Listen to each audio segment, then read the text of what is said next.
En este siglo, los bajos fondos no son solo un juego de hombres. De María Licciardi, que una vez enterró vivos a sus enemigos, Sandra Ávila Beltrán, que contrabandeó toneladas de cocaína a Rafaela Dalterio, que se venga brutalmente de la muerte de su marido. Estas mujeres no solo sobreviven, sino que prosperan en los bajos fondos.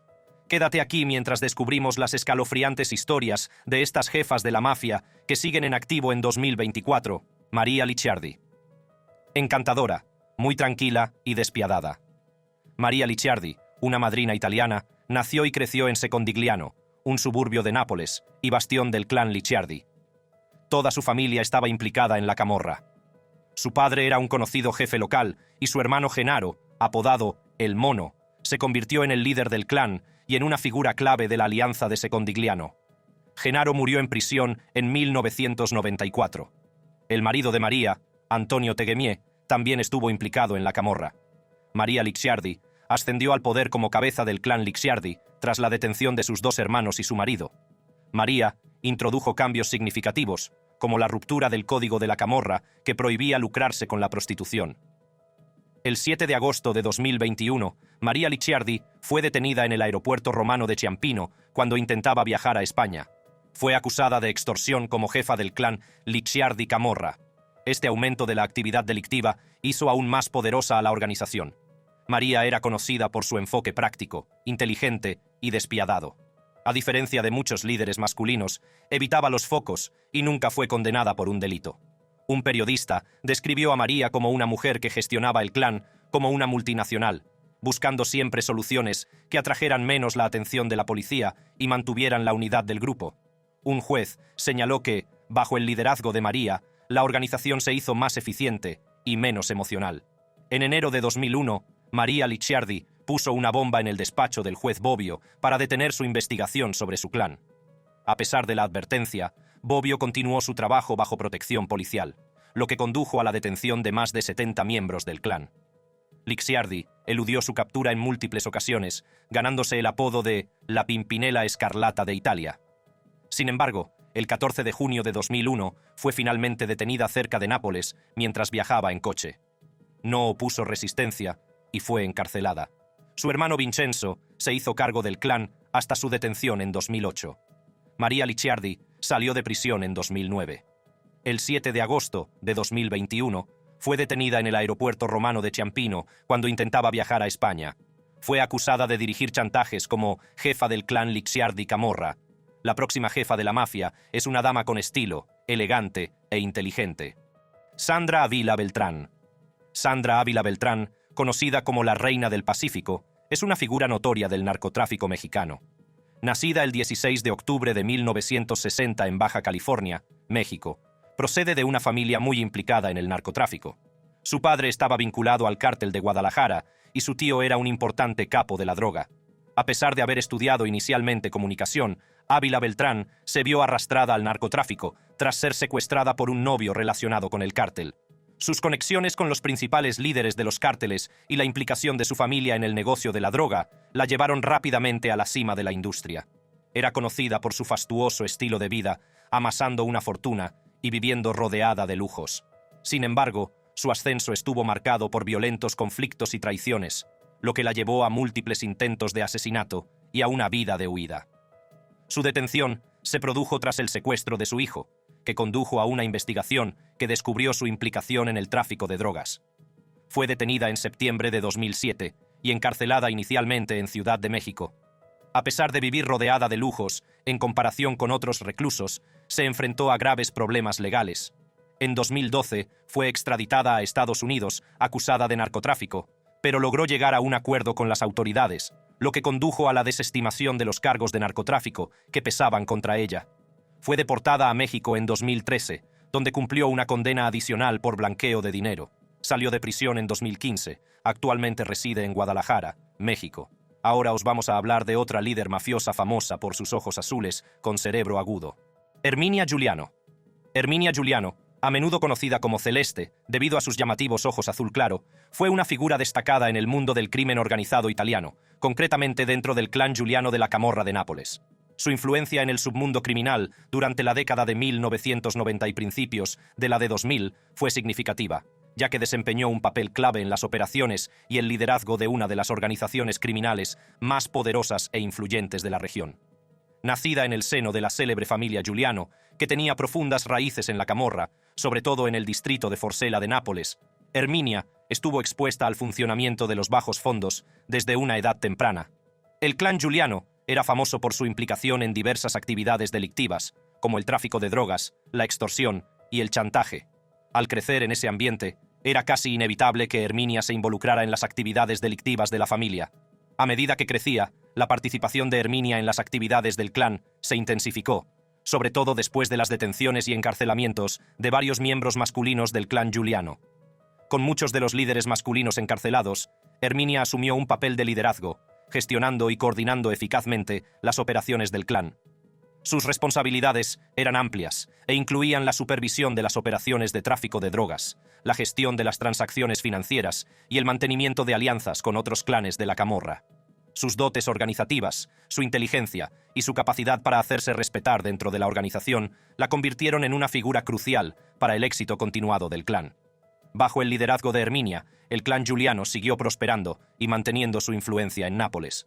Sin embargo, su prominencia en los bajos fondos atrajo también la atención de las fuerzas de seguridad italianas. A finales de la década de 1990 y principios de la de 2000, estos organismos intensificaron sus esfuerzos para desmantelar el clan Giuliano y otras organizaciones de la Camorra. Herminia Giuliano fue detenida en 2000, en el marco de una importante operación contra la Camorra, acusada de participar en las actividades delictivas del clan, incluido el tráfico de drogas. La siguiente mafiosa de nuestra lista es la reina de Sonora. Clara Elena Laborina Archuleta. ¿Una reina de la belleza o una brutal jefa de la mafia? Históricamente, las mujeres en el mundo del narcotráfico estaban relegadas a papeles más pasivos, pero las recientes detenciones y acusaciones de reinas del narco muestran un cambio hacia posiciones más activas y poderosas. Una de estas figuras es Clara Elena Laborina Archuleta, también conocida como la Reina de Sonora y más tarde como la baronesa de la organización Beltrán Leiva. Nacida el 19 de febrero de 1964 en Agua Prieta, Sonora, Clara creció hasta convertirse en una mujer de belleza impactante, ganadora del certamen Miss Sonora. Su belleza y sus contactos sociales le abrieron las puertas de la alta sociedad, tanto en México como en España, donde se relacionó con artistas, diplomáticos y otras personalidades. En 1997, Clara incursionó en la industria de los medios de comunicación, fundando una empresa llamada ROTC, Noticias Espectáculos, y lanzando una revista llamada Jeans, que solo publicó 2 números antes de fracasar. Su vida dio un giro radical cuando se involucró sentimentalmente con Héctor Beltrán Leiva, uno de los principales dirigentes de la organización Beltrán Leiva. Esta relación la adentró en el mundo del crimen organizado. Los hermanos Beltrán Leiva, Arturo, Héctor, Alfredo y Carlos, eran primos de Joaquín El Chapo Guzmán y originalmente formaban parte del Cártel de Sinaloa, una poderosa alianza de varias organizaciones de narcotraficantes. Sin embargo, en 2009, los hermanos Beltrán Leiva se separaron del Cártel de Sinaloa y formaron su propia organización criminal, la OBL. Esta escisión dio lugar a una violenta y continua enemistad con el Cártel de Sinaloa. En 2008, las autoridades mexicanas detuvieron a Alfredo Beltrán Leiva. En 2009, tras la muerte y detención de líderes clave como Arturo y Carlos Beltrán Leiva, Héctor L.H. Beltrán Leiva asumió el control de la OBL. Su liderazgo terminó con su detención en 2014. Clara asumió un papel de liderazgo en la OBL, un paso importante para una mujer en aquel momento. Consiguió mantener los territorios de la organización y formar alianzas con otros cárteles, como el Cártel de Juárez, los Zetas y el CJNG. Sin embargo, en 2016, una negociación fallida desembocó en un violento conflicto con el Cártel Independiente de Acapulco, convirtiendo a Acapulco en una de las ciudades más peligrosas de México. El 15 de septiembre de 2016 fue detenida en Hermosillo con 2 kilos de cocaína y armas de fuego. Vamos a hablarte de otra jefa, Marisa Merico. Es una historia de transformación y supervivencia. Después de todo este tiempo, por fin estoy a punto y lista para contar mi historia. Nacida en Blackpool, Inglaterra, en 1967, Marisa se vio arrastrada al mundo del crimen organizado a través de su familia. Su padre, Emilio de Havne, era un famoso traficante de drogas y ejecutor de la mafia, mientras que su abuela era una formidable jefa criminal de la 'Ndrangheta, una poderosa organización criminal italiana. En la década de 1980, Marisa se casó con Bruno Merico, miembro de alto rango de la mafia. Juntos se implicaron a fondo en las actividades delictivas que les rodeaban, como el tráfico de drogas y el blanqueo de dinero. A pesar de los peligros, Marisa permaneció leal a su marido y a la vida que llevaban, incluso cuando ésta les llevó a meterse en medio de sangrientas guerras entre bandas y peligrosos negocios. En 1993, la ley alcanzó a Marisa. Fue detenida en una dramática redada y condenada por blanqueo de dinero. Fue condenada a casi 4 años de prisión en HMP Durham, donde cumplió condena en la tristemente célebre Ala H, compartiendo celda con algunas de las delincuentes más infames del Reino Unido. Con los años, se distanció de las actividades delictivas de su familia y trató de construir una nueva vida para ella y sus hijos. Al salir de la cárcel, Marisa estaba decidida a dejar atrás su vida delictiva. En 2016, la abuela de Marisa falleció, poniendo fin a un capítulo de su vida marcado por la delincuencia y el caos.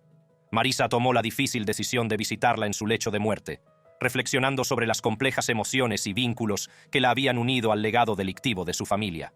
Hoy, Marisa vive una vida tranquila en Lancashire. El siguiente de nuestra lista es una poderosa ventana a los bajos fondos. Raffaella D'Alterio, despiadada, ambiciosa y poderosa reina del crimen. Mientras Italia celebraba su victoria en el Mundial de 2006, una historia más oscura se desarrollaba en Nápoles. Un jefe de la mafia fue abatido a tiros, dejando un vacío de poder rápidamente ocupado por su viuda, Raffaella D'Alterio. Raffaella creció en una familia profundamente arraigada en este mundo criminal. Su padre era una figura importante de un poderoso clan de la Camorra, y desde muy joven se vio inmersa en los códigos y la conducta de la mafia, donde la lealtad y el poder eran primordiales. En la década de 1980, Raffaella se casó con Nicola Panisse, un miembro ascendente de la Camorra, en lo que parecía una alianza estratégica para reforzar el poder de su clan. A pesar de mantener un perfil bajo al principio, la vida de Raffaella dio un giro dramático cuando la Operación Espartaco, una importante ofensiva policial a principios de la década de 2000, se centró en su clan y provocó numerosas detenciones, incluida la de su marido, Nicola. Con su marido fuera de juego, dirigió diversas actividades delictivas, como el tráfico de drogas y la extorsión. En 2007, su reinado estuvo a punto de terminar cuando clanes rivales tendieron una emboscada a su convoy en un ataque bien coordinado. A pesar de ser acribillada a balazos, Raffaella sobrevivió al intento de asesinato y se ganó el apodo de Misia, o la Gran Gatita, por su resistencia. Tras el atentado, intensificó sus esfuerzos por mantener y ampliar su poder, supervisando redes de tráfico a gran escala en toda Europa y diversificando las operaciones del clan para convertirlas en negocios legales. El imperio criminal de Raffaella floreció hasta junio de 2012, cuando una redada policial masiva condujo a su detención junto con otros 65 miembros del clan. Ahora tenemos a otra fuerte líder mafiosa de Palermo, Maria Angela Di Trapani. Decidido, estratégica y resistente jefa de la mafia. Nacida en Palermo, el corazón de Sicilia y centro neurálgico de la mafia siciliana, la Cosa Nostra, Maria Angela creció en un entorno dominado por la mafia, donde aprendió rápidamente los caminos del mundo criminal. Se casó muy joven con Salvino Madonia, y su unión fue a la vez una alianza personal y estratégica que fortaleció su red criminal. En 1992, Salvino Madonia fue detenido y condenado a cadena perpetua bajo el duro régimen penitenciario italiano 41 bis, que limita la comunicación con el mundo exterior.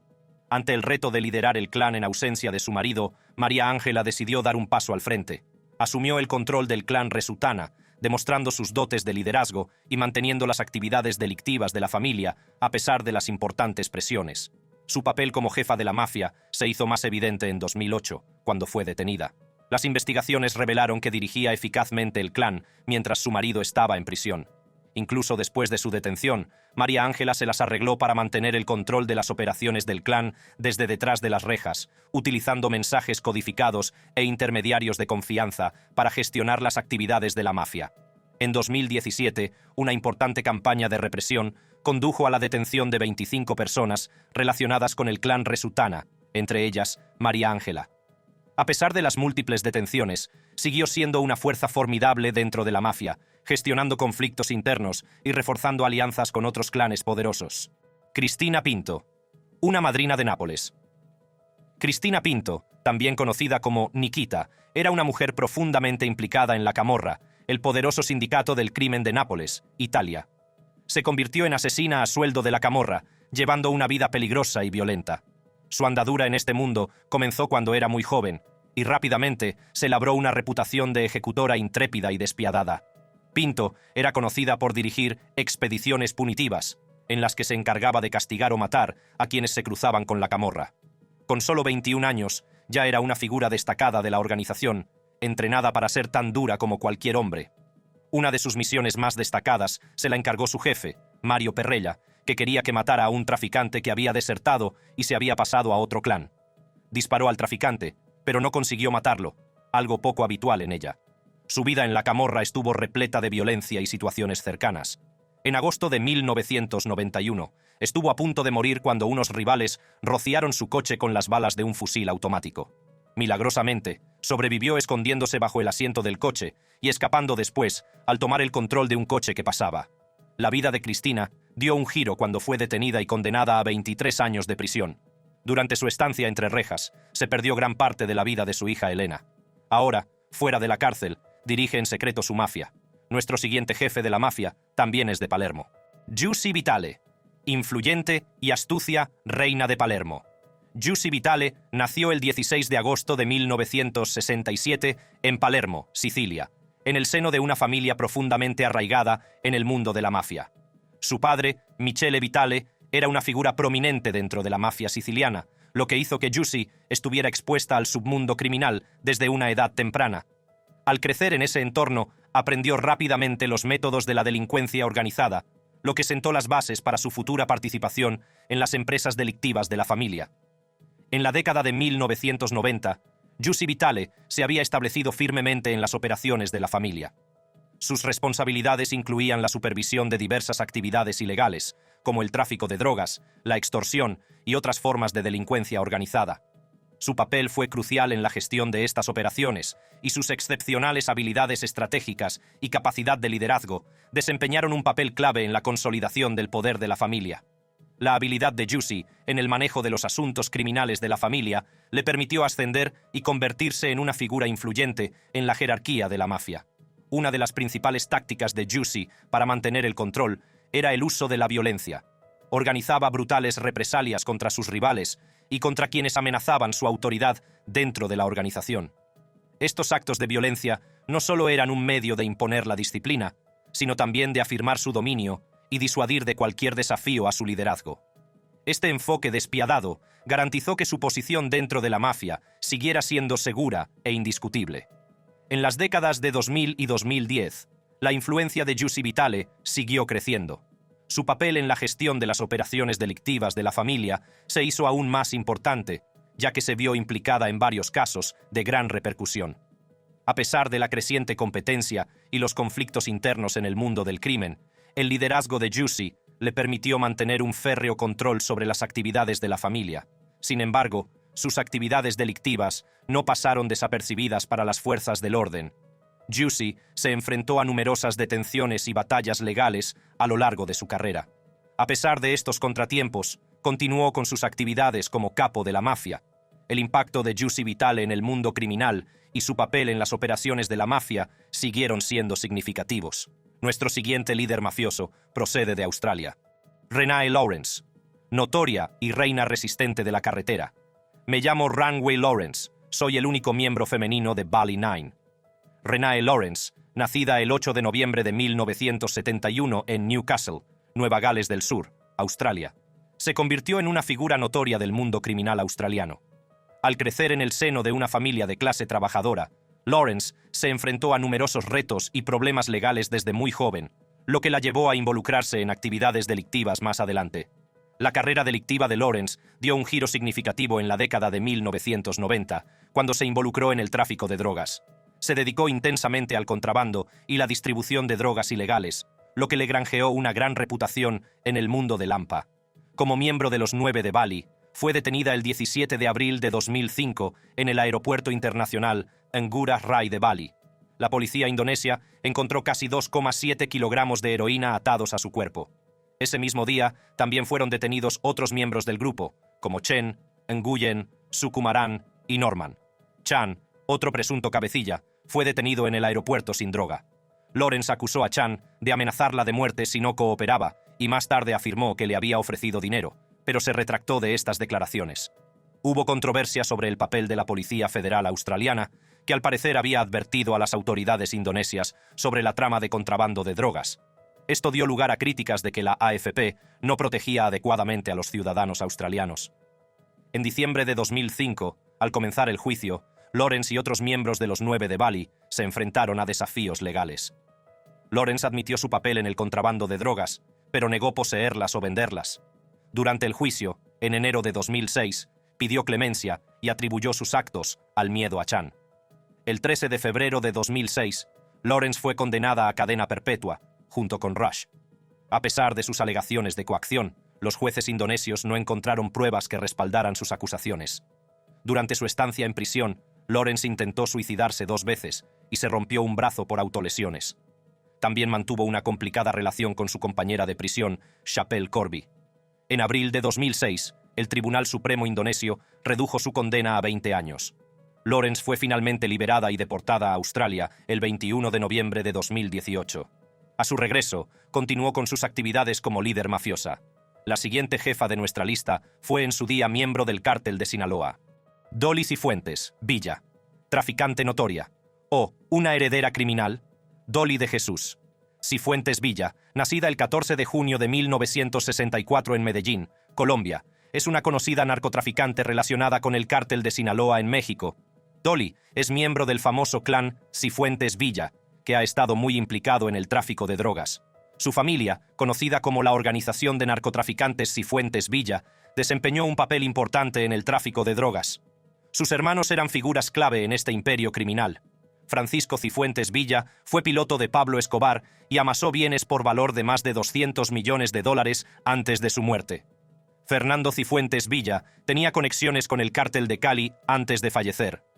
Jorge Milton Cifuentes Villa, otro hermano, fue detenido en Venezuela en 2012. Su implicación en el narcotráfico saltó a la palestra cuando fue detenida en Colombia en 2011. Posteriormente, fue extraditada a Estados Unidos en agosto de 2012. En enero de 2014, fue condenada a 5 años de prisión por conspiración para importar y fabricar cocaína. Sin embargo, debido a un acuerdo legal entre Colombia y Estados Unidos, solo cumplió 2 años en Colombia y 3 en Estados Unidos, siendo liberada en 2015 y regresando a Colombia. La relación de Dolly con Jaime Alberto Uribe Vélez, hermano del expresidente colombiano Álvaro Uribe, le dio más notoriedad. Su relación sentimental, anterior a la presidencia de Álvaro Uribe, atrajo la atención de los medios de comunicación, sobre todo porque Jaime Uribe estaba vinculado a Pablo Escobar. Jaime Uribe murió en 2001, y él y Dolly tuvieron 2 hijos juntos, Ana María Uribe Cifuentes y Daniel Alberto Uribe Cifuentes. Aunque Álvaro Uribe afirmó públicamente desconocer el asunto, fue un aspecto importante de la historia de Dolly. El clan Cifuentes Villa, bajo el liderazgo de Dolly, traficó con más de 30 toneladas de cocaína para el cártel de Sinaloa a partir de 2007. Tras su detención y extradición, Dolly se enfrentó a 5 cargos penales en EEUU. 4 de estos cargos fueron retirados, dejándola condenada por conspiración para importar y fabricar cocaína. Tras su liberación en 2015, Dolly regresó a Colombia y reanudó sus actividades. Vamos a llevarte a Filadelfia para que conozcas a una jefa. Thelma Wright, rica y elegante reina de Filadelfia. Siempre quise casarme, tener 2 hijos, tener una casa bonita, ese tipo de cosas. A diferencia de la mayoría de los criminales, Thelma tenía los pies en la tierra, era discreta y tenía una sólida formación religiosa y deportiva. No procedía de la pobreza ni de los malos tratos, pero se sentía atraída por el llamativo estilo de vida de los traficantes de droga que veía en su barrio. En 1977, cuando tenía poco más de 20 años, Thelma Wright conoció a su futuro marido, Jackie Wright. Él era uno de los principales mayoristas de heroína de la ciudad, que tenía conexiones con la mafia negra, una despiadada banda callejera de Filadelfia conocida por asesinar a agentes de policía. La pareja tuvo un hijo, al que llamaron Jakim, en 1982. La tragedia sobrevino en agosto de 1986, cuando Jackie fue asesinado. Su cuerpo había sido encontrado con una herida mortal de bala en la cabeza, enrollado en una alfombra. Cuando asesinaron a su marido, Wright tuvo que elegir entre empezar de nuevo su vida por el buen camino o hacerse cargo del negocio familiar. Con el sabor del éxito y el atractivo del dinero fácil, Wright empezó a transportar cocaína y heroína entre Los Ángeles y Filadelfia. Al principio, Thelma trabajó en el juego de los números, una forma de apostar, antes de dedicarse al tráfico de drogas. Era estratégica e inteligente y aprendió a sacar provecho de las drogas cortándolas y vendiéndolas con grandes márgenes. Aunque no llevaba armas, tenía contactos que la protegían. Amplió sus operaciones e incluso trabajó con un socio en el tráfico de drogas. Estuvo a punto de morir en un violento tiroteo en un club y de ver cómo arrestaban a su socio. Dirigía su mafia de forma muy organizada y sistemática. La siguiente jefa de la mafia es la reina guatemalteca de la droga, Marlory Dadiana Chacón Rosell, joven y elegante reina del sur. Marlory Dadiana Chacón Rosell, a menudo conocida como la Reina del Sur, es una empresaria guatemalteca y una de las mujeres mafiosas y narcotraficantes más infames de Centroamérica. Chacón Rosell nació en Guatemala, pero poco se sabe de sus primeros años. Empezó a trabajar en el narcotráfico a principios de la década de 2000 y ascendió rápidamente gracias a su perspicacia para los negocios y a sus conexiones con poderosos cárteles. A diferencia de muchas otras figuras del narcotráfico, era conocida por mantener un perfil bajo, lo que le ayudó a eludir la acción de la ley durante años. Cuando ascendió al poder, su operación era responsable del contrabando de grandes cantidades de cocaína a Estados Unidos. Utilizaba sus negocios legales, incluida una cadena de boutiques de lujo, para blanquear el dinero procedente de sus operaciones de narcotráfico. Su influencia era tan amplia que se convirtió en una figura clave del narcotráfico en múltiples países. En 2012, Chacón Rosell fue detenida por las autoridades guatemaltecas. Su detención formaba parte de una ofensiva más amplia contra el narcotráfico en la región. En 2014 fue extraditada a Estados Unidos, donde fue acusada de narcotráfico y blanqueo de capitales. Su juicio reveló el alcance de sus operaciones y sus conexiones con otras figuras notorias del narcotráfico. En un sorprendente giro de los acontecimientos, Chacón Rosell cooperó con las autoridades estadounidenses, proporcionando valiosa información sobre el funcionamiento interno del narcotráfico y las conexiones entre los distintos cárteles. Esta cooperación dio lugar a una reducción de la pena, y en 2015 fue condenada a 12 años de prisión. Tras su puesta en libertad, retomó sus actividades como capo mafioso. La última mafiosa de nuestra lista es de Florida, Charmaine Suzette Roman. ¿Una humilde abuela o una peligrosa líder de la mafia? Charmaine Suzette Roman, nacida el 4 de julio de 1971 en Jamaica, creció en un barrio difícil de Central Village, en la parroquia de Santa Catalina. En busca de una vida mejor, se trasladó a Estados Unidos, pero su viaje dio un giro sorprendente. Roman se convirtió en el líder de una de las mayores redes de tráfico de marihuana del sur de Florida, una historia en la que se mezclan crimen, lujo y una doble vida. Roman llevaba una vida ostentosa en Florida, conduciendo un Land Rover, viviendo en un lujoso condominio y apostando con frecuencia. Parecía la típica abuela adinerada, criando a su nieto y disfrutando de la vida. Sin embargo, detrás de esta imagen había una realidad diferente. Roman dirigía en secreto una multimillonaria operación de narcotráfico. Las autoridades la vigilaban desde 2006, sospechando de su implicación en el tráfico de drogas. Se encargaba de las finanzas de la banda, blanqueando millones a través del casino Wynn de Las Vegas, mientras pagaba muchos menos impuestos. Roman también tenía la costumbre de ganar a lo grande con boletos de lotería rasca y gana, cobrando $187,000 entre 2009 y 2012. Sus apuestas, aunque importantes, eran solo un pasatiempo. El verdadero dinero procedía de sus negocios con la droga. En septiembre de 2013, tras años de vigilancia, Roman fue detenido durante una operación encubierta llamada Operación Almacén 13. Las autoridades se incautaron de más de 3.000 libras de marihuana, $200,000 en efectivo, 15 armas y varios coches. Pasó de tener unos orígenes humildes a dirigir una importante empresa criminal, mezclando una vida aparentemente normal con otra secreta y peligrosa. En tu opinión, ¿cuál de estas mafiosas es la más valiente? Háganoslo saber en la sección de comentarios. Me gusta, comparte, suscríbete y haz clic en la tarjeta de la pantalla para ver más historias escalofriantes. Cuídate y nos vemos en el próximo vídeo.